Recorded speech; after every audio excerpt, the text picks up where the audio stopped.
All right, welcome to The Explainer. Today, we are diving into something huge, something that, let's be honest, probably affects every single one of us.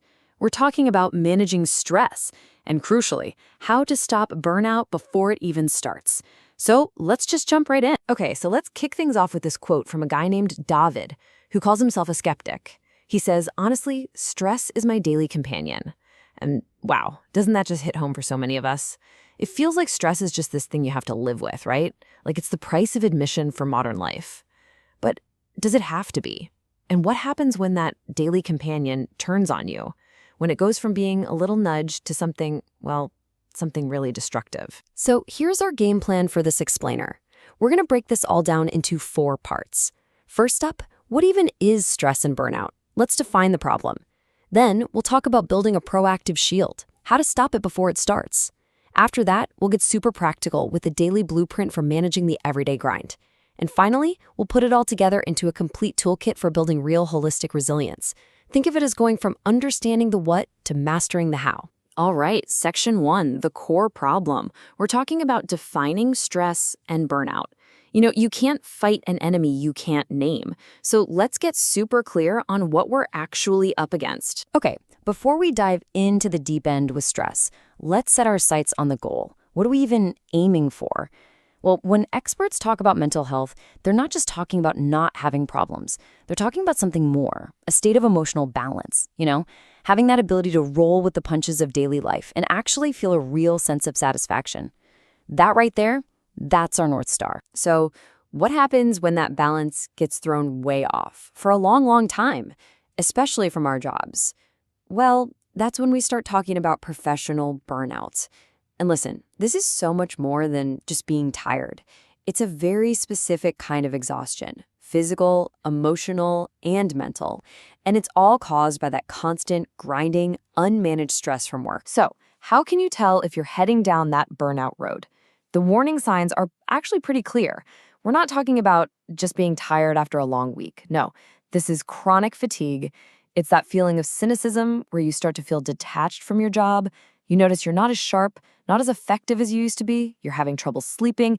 And this one is key. You just don't get any satisfaction from your wins anymore. If any of this is ringing a bell, yeah, it's definitely time to start paying close attention. Okay, so we've named the enemy. Now let's talk about how to build up our defenses. This is Section 2, the proactive shield. We're shifting gears now from just understanding the problem to actually doing something about it. It's all about being proactive, not reactive. But this is where that inner skeptic, like our friend David, pipes up, right? Yeah, great. But what can you actually do? Like, for real? And that's a totally fair question. We're not here for vague ideas. We need real, concrete things we can do. And guess what? That's exactly where we're headed next. So here we go, 4 practical pillars to prevent burnout. Pillar 1, set boundaries, and I mean real ones. Turn off the work notifications after hours. Your time is your time. Second, vary your tasks. Don't just do one mind-numbing thing all day. Mix it up between writing, meetings, deep thinking stuff. Third, take ritual breaks. Seriously, set a timer, use the Pomodoro technique, go for a quick walk. It resets your brain. And fourth, plan a real vacation. Not a checking email from the beach vacation, but one where you actually truly disconnect. It is absolutely essential for a mental reset. Okay, let's move on to Section 3, the daily blueprint. We've talked about the big picture, the long-term prevention. Now let's zoom way into the day-to-day, the minute-by-minute stuff.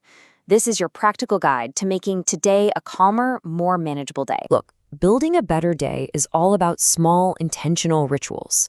It's not about finding massive chunks of free time, because who has that? So in the morning, forget the endless to-do list. Just plan your top 3 priorities. That's it. Then during the day, sprinkle in those Pomodoro breaks or some deep breathing exercises.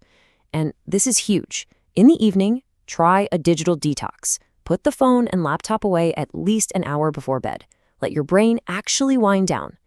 It's such a simple framework, but man, is it powerful. And speaking of those breathing exercises, I've got to share one that is an absolute game changer. You can do it anywhere, anytime. It's called the 4-7-8 technique. It's super simple. You just breathe in through your nose for a count of 4, hold it for a count of 7, and then breathe out slowly through your mouth for a count of 8. Just doing that 4 times can literally short-circuit your body's stress response. It's like an emergency brake for anxiety. Seriously, you could even try it right now as I'm talking. It's an instant reset. All right, we're heading into our final section, part 4, the complete toolkit. Because here's the thing. Building resilience, really managing stress, it's not just about what happens at work, right? It's about your whole life. It's about building a foundation that supports you no matter what's thrown your way. You know where a ton of our stress comes from? Other people. Or more accurately, how we communicate with them. Check out this simple little tweak. It's so powerful. Instead of hitting someone with a, "you always stress me out," which, let's be real, is just going to start a fight, try flipping it. Use an I message. Something like, "I feel tension when."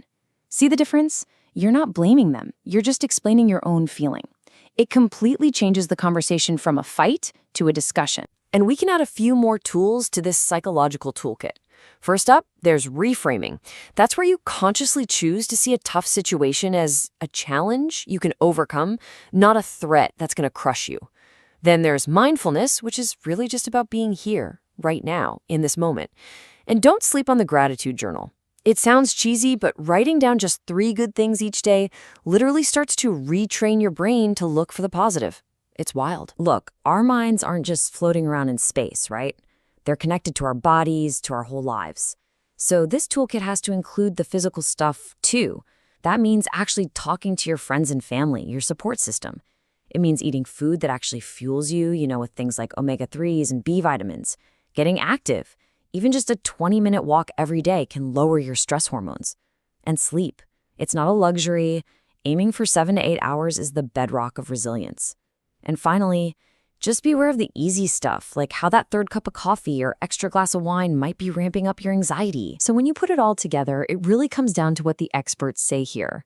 It's a way of life. The sooner you start building these habits, the stronger and more resilient you're going to be. This isn't about some magic pill or a weekend retreat. Nope. It's about the small, consistent things you do every single day that add up to a life that's more balanced, more resilient, and, more satisfying. And that brings us right here to the end. We've covered a lot, from defining the problem to building a whole toolkit of solutions. So now, the question really isn't for me, it's for you. After hearing all this, what's just one small thing, one tiny step you're going to take today to start investing in yourself? Thanks for joining me for this explainer.